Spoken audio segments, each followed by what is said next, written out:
She had once believed her life would be filled with lights, applause, and the echo of her voice bouncing off grand stages. Music was not just her passion, it was her identity. Every morning as a teenager, Amara would wake up humming the melody she dreamt of, and by night, she would be scribbling lyrics on the backs of her textbooks.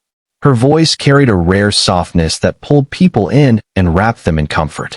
At every school event, she was the first one called to the stage. At weddings and family functions, they made her sing before dinner could be served. Everyone around her knew she was meant for something big. But dreams, no matter how golden, often struggle against the weight of tragedy. Her father was her biggest supporter. A failed classical singer himself, he saw his unfulfilled hopes come alive in her. He recorded her songs on his phone, made her practice before school, and told every relative, friend, and neighbor that his daughter would one day make the whole world stop and listen. She believed it too, until the night everything changed. He came home with labored breaths and a heavy cough. It started like a cold and turned into something much worse. The public hospital was overcrowded. She remembered how he waited 5 hours on a bench while she argued with nurses, begged for a bed, pleaded for attention. They got one too late. He passed away after 6 days of barely being acknowledged. She watched him die not because his illness was beyond treatment, but because no one cared fast enough to try. Something broke inside her. The music stopped. Her voice silenced itself. In the days after his funeral, she made a decision that shocked everyone. She tore down her posters, sold her guitar, deleted every performance video, and applied for nursing school. When her friends asked why, she told them that songs couldn't save lives, but maybe she could. It wasn't bitterness, it was a vow. If her voice couldn't keep her father alive, maybe her hands could keep someone else's alive. She would become what her father didn't have. She would be the healer. Nursing school was not a place for dreamers. The classrooms smelled of antiseptic and fatigue. The textbooks were heavy, the hours longer than she ever imagined. But she pushed through it all with a quiet, desperate determination. Her first shift at the city hospital was a night duty, and she still remembered the tremble in her hands as she held the chart of a man fighting to breathe. She didn't sing to him. She just worked. Fast. Focused. Silent. Saving lives became her new music, and every time she managed to ease someone's pain, she felt a little less broken. Years passed.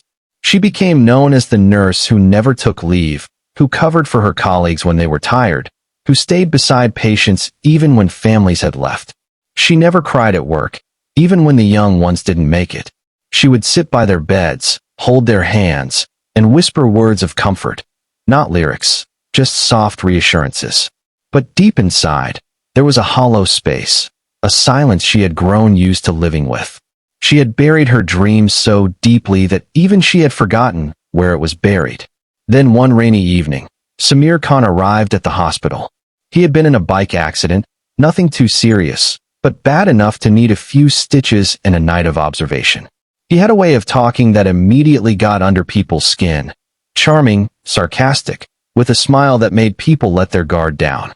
Amara was assigned to check his vitals. She entered the room quietly, professional as always, but he looked up and said, "You look familiar. Have we met before?" She shook her head. He continued, "I swear I've seen you. Do you sing?" She paused. It was the first time in years anyone had asked her that. "No," she said. "You must be confusing me with someone else." But something in his eyes told her he wasn't convinced. The next day, while she was adjusting his fore, he said, "You know, I remember now. There was a college competition a few years back. A girl sang this haunting melody about time and loss. Went viral on YouTube for a while. That was you, wasn't it?" She didn't answer. She just walked away. But her heart wasn't quiet that night.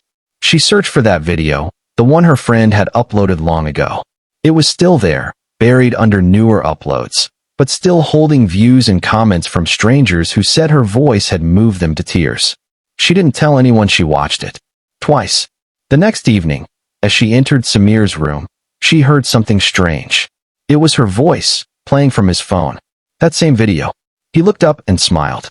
"I knew it was you." She should have been angry. She should have told him to stop. But instead, she sat down on the edge of the bed and said quietly, "Why are you doing this?" "Because," he replied, You shouldn't have stopped. I had to, she said. Life needed something else from me. Maybe, he said. But that doesn't mean you had to give up the part of you that makes life beautiful. They talked. Every evening. About music, about healing, about how sometimes we are forced to choose when we should have been allowed to blend. She told him about her father. He told her about the music school he ran for orphan children. He invited her to visit once. She refused. Then he asked again and again, until finally she said yes. Not because she wanted to sing, but because she wanted to see if he was serious. The school was in a crumbling building in a noisy part of town, but inside, the children were beaming. They clapped their hands, sang off-key, danced without rhythm, and laughed with abandon. She sat quietly in the back until Samir handed her a guitar. They've been practicing your song, he said. The one from the video. The children cheered. She hesitated. Her hands shook as she took the guitar. Her voice cracked on the first note. But they didn't care. They sang with her, offbeat, too loud, but full of joy. And somewhere in that noise, her silence cracked open. She didn't return to music overnight. But something inside her had shifted. She began humming while preparing medicine. Sometimes she tapped a rhythm while wrapping a bandage. She started writing again. At first just fragments of lyrics on napkins and shift schedules, then full songs in her old notebook, dug out from the back of a dusty drawer. One evening, Samir brought her to a fundraiser event. He told her he'd perform, but instead he handed her the microphone. You've saved so many lives, he whispered. Let this save a part of yours. She looked at the crowd, her legs shaking, but when the spotlight hit her, she sang. She didn't close her eyes or try to be perfect. She just let herself feel. The applause when she finished wasn't what moved her. It was the way people looked at her, like they saw someone coming back to life. Soon, she started combining her two worlds. She began singing for patients recovering from surgery, especially children. She wrote lullabies for the cancer ward, soft melodies for the ICU. Patients who had stopped speaking began responding to her songs.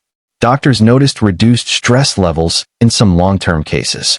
Music became part of her treatment, and slowly, her hospital allowed her to form a small music therapy group. Samir helped her record her first album, Songs for the Silent. Proceeds went to fund free instruments for hospital children's units. What once felt like a choice between healing and dreaming had now become a partnership. She was still a nurse. She still stayed late. Still cried when a patient didn't make it. But now she also sang. In hallways. In therapy rooms. In waiting areas. And sometimes, just to herself, as she walked home under the stars. Samir didn't ask her to leave her world to enter his. He simply reminded her she had a voice worth hearing, a heart big enough to do both. They fell in love, not with the perfect versions of each other, but with the broken, rebuilding selves they met through healing. Years later, at a hospital award ceremony, she was asked to give a speech. She walked to the podium in her white uniform, took a deep breath, and said, "There was a time I thought I had to give up who I was in order to help others. But I've learned that healing others doesn't mean losing yourself. Sometimes the greatest service we can offer is bringing our whole self into the room, our skills, our heart, and yes, our dreams too." She ended the speech with a song, the same one from years ago. This time, it ended with a room full of people on their feet, not just applauding, but changed, just like she was. Amara had once thought her dream had died the day her father did, but it didn't. It had only been waiting, like a seed buried deep, for the right moment, the right man, and the right reason to rise again.